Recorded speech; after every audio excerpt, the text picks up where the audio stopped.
За ерөнхий сайдаас тодорхой хоёр юм асуунаа. Хэрэв би андуураагүй бол энэ хоёр сайдыг томилохоор мэдээлэл хийж явахдаа хулгайтай тэмцэнэ. Өмнөх сайд маань ерөөсөө тэмцэж өгөхгүй байна. Тийм учраас одоо хулгайтай тэмцээ яарвчлын хурдлыг одоо томиллоо. Томилж ирсэн. Энэ хулгайтай тэмцэх ажил маань юу болсон? Энэ хоёр сайд хоёрын явц нь ямар болж байна? Энэ хоёр сайд бол бараг цусан шинжилгээнээс бусдын гаргаад тавьчихсан. Илэрхэн үү энэ хэрэг? Нүүрсний хулгай яриад байна л да, би мартсан уу? Бүх баримтыг гаргаад тавьчихсан. Цаг нартай, нэртэй устдаа. Одоо намын дарга их хурлын дарга хийж байгаа. Нам дээр жишээлбэл хариуцлага яригдах уу? Баримтууд нь ил байгаа. Цусан шинжилгээнээс бусдна. Нэгдүгээрт. Хоёрдугаарт энэ томилгоо яригдж байгаа дээр л би ерөнхий сайдаас асуумаар байгаа. Та бол санал нэг байгаагаа удаадараа хэлж байгаа зүйл нь юу вэ гэхээр төр бол хит данхаасаа. Төр хитэгт анхаас ингэснээрээ төрийн зардал нэмэгдсэн. Авилгуулгай гаарсан гэдэгтээ та санал нэг байгаагаа удаадараа хэлж байгаа. Одоо өөрөө энэ төрийн данх бүтцээ хизээ өөрчлөх вэ?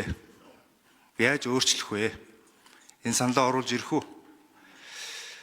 Энэ таны онцгой бүр ерөнхий сайдын. Одоо их хурлын гишүүн бол засгийн газрын бүтэц бүрэлдэхүүнийг өөрчлөх тухай хууль санаачлах ирэх байхгүй. Хэрвээ та оруулж ирэхгүй бол иргэдээ би бас уриалмаар байна. Одоо таны санаачилсан дипетишн дээр өргөдөл гаргаж болно. Энэ засгийн газрынхаа бүтэц бүрэлдэхүүнийг багасгах, энэ дарга нарын тоог. Нэг бол дарга, нэг бол ядуус гэдэг л боллоо Монгол улс. Тэгэхээр энэ дарга нарын тоог цөөл гэдэг өргөдөл эсвэл иргэдэн санаачлах ёстой юу? Та эсвэл өргөн барих ёстой юу? Ийм маш тодорхой хоёр асуулт. Танаас асууя.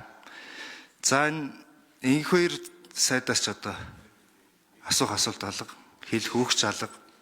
Түрүү манайхан хэлж чинь тэгээд Батлан хамгаалгын сайд байсан. Хүнс хөдөө аж ахуйн сайд байсан. Одоо эдийн засгийн хөгжлийн сайд болж байна. Ийм супер хүнээс асуух асуулт алга, үг хэлэх үг алга. Сүүлийн 1 минутанд би шинээр томилогдсон их хурлын дарагт залуу хүний үед их тодорхой саналуудыг хэлэх гэсэн 3 санал хэлье. За Монгол улсын их хурлын үйл ажиллагаа танаа намын хурлын үйл ажиллагаанаас дорволлоо. Даргын дэргэд зөвлөгээд нэг чат байна. Viber. Уг нь 5 дахь өдөр хуралдаад хэлцэх асуудлаа баталдаг. Тэгээд тэр батлагдаад даваа гарагаас эхлээл тэр чатан дээр пижгэнсээр угаад нөгөө хилцэж баталсан бүх асуудлууд нь алга болдог. Одоо энэ чуулганы нэгдсэн хуралдаан жишээлбэл тэр чатны үр дүн. Энэ даргын дэргэд зөвлөгийг хуралддаг байлгая. Ингээд чатлал өө тгийгээд асуудлыг өөрчилдөг, хэлцэх асуудлын дарааллыг өөрчилдөг энэ байдлыг халж өгөөч гэж нэгдүгээрт. Хоёрдугаарт энэ санал хураасны дараа гормын санал гаргадаг. Асуудал унахаар гишүүд худлаа ярьдаг. Төхөөрөмж ажилласангүй гэж. Ийм шалтгаанаар гормын санал хураах хууль байхгүй. Тэгэхээр та битгий ийм гормын саналаар санал хураад гараа. Гуравдугаарт санал хураалтыг эх 7 хоногт болгож хойшлуулъя гэдэг. Ингээ гишүүдийг жоохон хариуцлагатай байх асуудлыг өнгөрсөн хугацаанд байхгүй болгосон.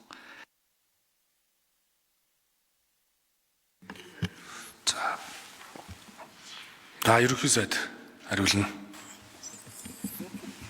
За өнөөдрийн чуулганы нэгдсэн хуралдаанаар засгийн газрын гишүүнийг чөлөөлөх томилох асуудлыг танилцуулж байгаа. Энэ асуудалтай холбогдуулж асуулт хариулт явж ирэх гэж ойлгож байгаа. За төсвийн хилцүүлгийн үед энэ асуултуудаа асууж ярилцах гэж бид үндсэн чиглэл төсөв хилцэх үеэр төрийн албаа хаагчдын тоог 9 хувиар цомгтгоч засгийн газар байгуулагдаад 7 чанаагүй байхдаа төсвийн тодтголлыг өргөн барьж төрийн албаа хаагчдын тоог 9 хувиар цомгтгож 2.2 их найт төгрөгөөр одоо энэ данхаас ингээд төсвийн оронтойг зардлыг тансан.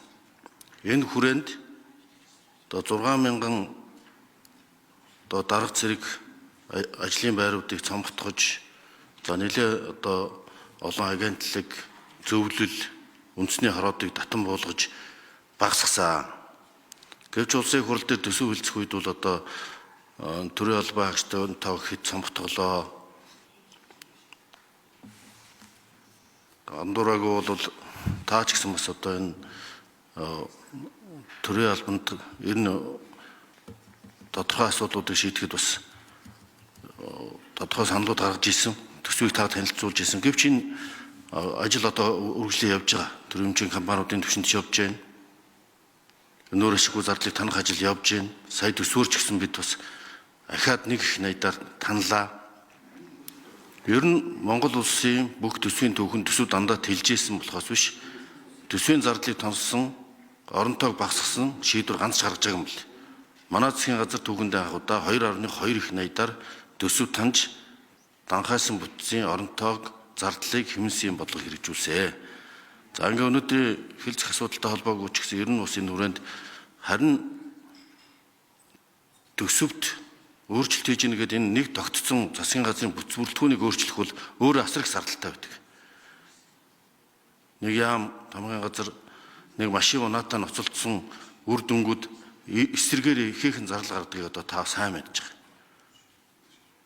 Одоо нэг яам нийлүүлэхэд тамга тэмдэг цаас хэвлэл албан бланкаас ахуулаад тэгээд ширээ сандал бүх юм бужигнуулаад дагаал төрийн албаг бужигнуулаад хоронтой бөө юм болж идэв. Тийм учраас мөрийн хөтөлбөрөөр доктортой хэрэгжүүлэхийн тулд тэр өмнөх засгийн газрын бүтц зул үндсэндээ хэвээр ажиллаж байгаа. Түүнээс биш тэр үндэсний хороод шатандаа бол оронтой цомгтсон талаар тодорхой мэдээллийг улсын хурлын гишүүдэд тодорхой тоо баримтаар танилцуулсан байгаа. За энэ жилийн төсөв батлагдах ч гэсэн бас нэг их найдаар төсөв урсгал зардлыг бол таньж багш хэмжээний цалинг нэмсэн. За тодорхой хэмжээний зайлшгүй хөрөнгөөр За асуулт асуулаа. Тэгэхээр даргын зэрэгдэх зөвлөлийг бас биеэр уралдуулаг байхад бас анхаарна. Гэхдээ энэ бол бас эрдэсийн байдлаас шалтгаалаад байгаа юм байна.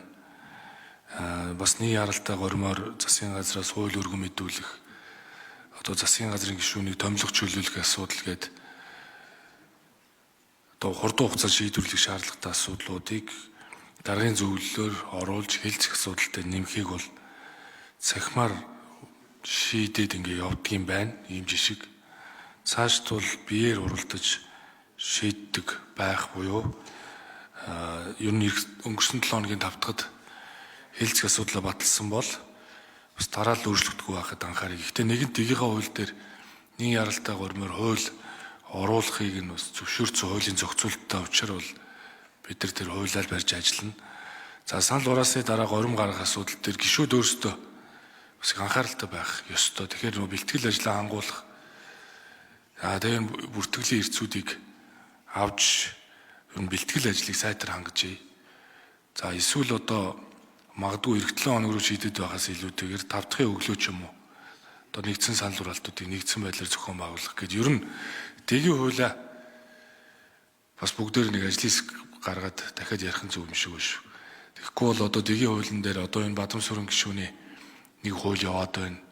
Ингээд дэгийн хуулийг гишүүд тал талаас нь яриад байвал цаашид яг нэг мөр хэрэглэхэд бас асуудал үүсгэнэ. Тийм учраас ер нь дэгийн хууль дээр нэг одоо бас ажлын хэсэг одоо байгуулад одоо их хурлын 2 дэд дараагаар ахлуулад нэг ажиллаж үзэх хэрэгтэй байна. Тэгэхгүй л ийм хуулийн заалтууд байгаад байгаа учраас одоо хуулиа мөрдөөд одоо явахаас өөр арга зам бол алга гэдгийг хэлье.